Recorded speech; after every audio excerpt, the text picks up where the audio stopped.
અંતરને ઓરડે રે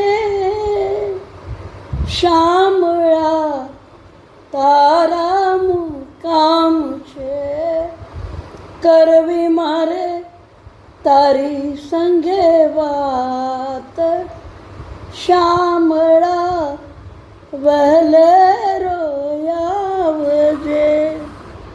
અરે ક્ષમા ક્ષમા, તમે વિષય જ એવો આપ્યો છે કે હું તો એના અંતરના ઓરડે જોવા માંડી. સાહિત્ય જગત દ્વારા આયોજિત સ્પર્ધામાં હું મારું પાત્ર રજૂ કરું છું. વિષય તો તમે સમજી જ ગયા. જો ને કેવો હૈયા હિંડોળે ઝૂલી રહ્યો છે તું. પણ તને ખબર છે મારા શ્વાસની આવન ને જાવનની ઠેસે તારે કાજે મારું હૈયું હિલોળા લે છે. ન જાણે એ તો કેવું ભાગ્યશાળી નક્ષત્ર હતું કે તું મારા દિલદરિયામાં ધરબાયો. તારી મૂર્તિ મારા કાળજના કોરાણે અણમોલ રતન બનીને ઝીલાઈ ગઈ. હવે એ અણમોલ રતન ભલે ને દરિયામાં ગમે તેટલા ઉછાળા આવે, ગમે તેટલા તોફાન આવે, પણ ત્યાંથી જરા પણ હલશે નહીં. હા, હવે તો તું જ મારું અણમોલ રતન છે.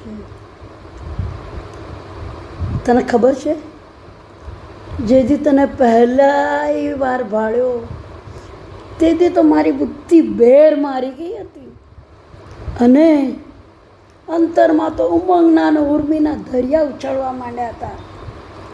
આજે પણ એ મોજા ક્ષમતા નથી. મારા કાનમાં તારી બંસી બાજે છે ને તારા સૂરના મોરલિયા ટવક્યા જ કરે છે, ટવક્યા જ કરે છે.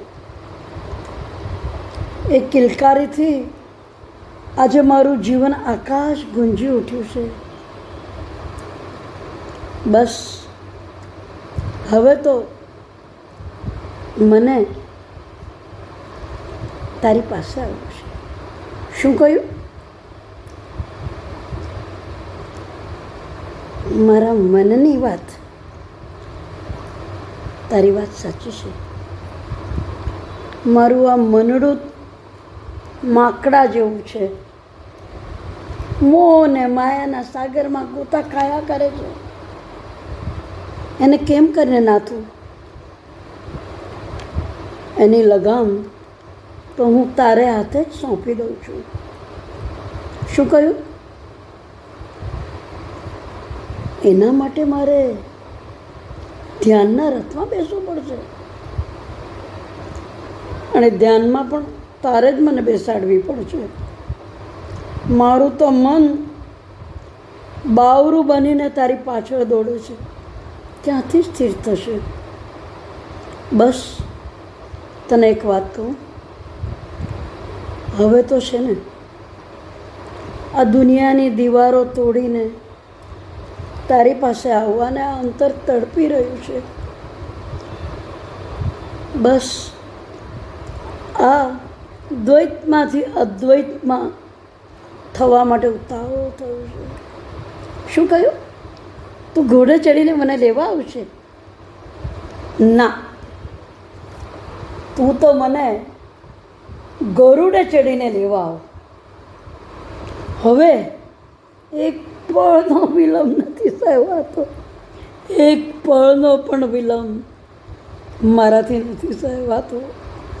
તું બસ મારા રોમ રોમમાં, મારા શ્વાસે શ્વાસમાં સોહમ બનીને સમાઈ ગયો છે. બસ મને તારા ચરણોમાં સ્થાન આપી સમાવી લે, સમાવી લે, સમાવી લે.